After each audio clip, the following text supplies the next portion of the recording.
জানাবেন, টাঙ্গাইলের শাড়ি বুনন শিল্প তো আসলে ইউনেস্কোর সাংস্কৃতিক ঐতিহ্যের স্বীকৃতি পেয়েছে। সে খবরে টাঙ্গাইলের তাঁতিরা আসলে কি বলছেন?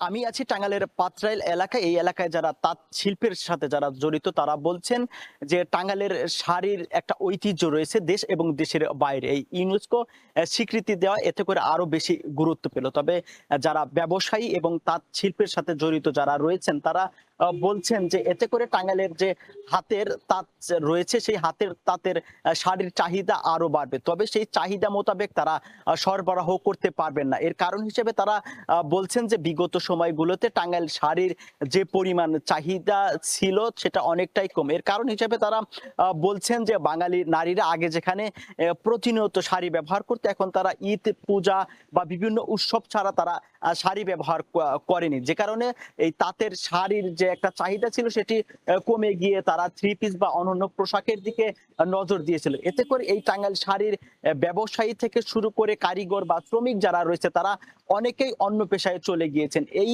টাঙ্গাইল শাড়ি ব্যবসায়ী সমিতির যিনি সভাপতি রয়েছেন তিনি জানিয়েছেন যে এই পাত্রাইল এলাকায় আগে ৬,০০০ তাঁত থাকলেও এখন সর্বোচ্চ ৫ থেকে ৬০০ তাঁত রয়েছে।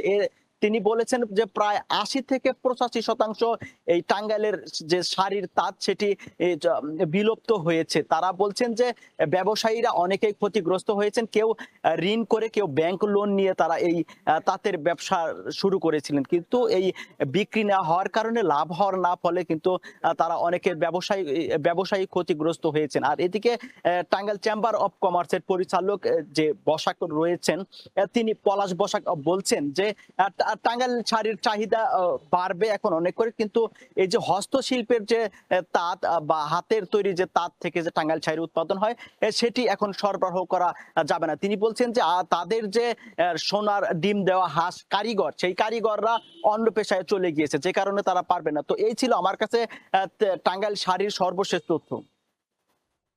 টাঙ্গাইল থেকে যুক্ত হচ্ছিলেন কাউসার আহমেদ।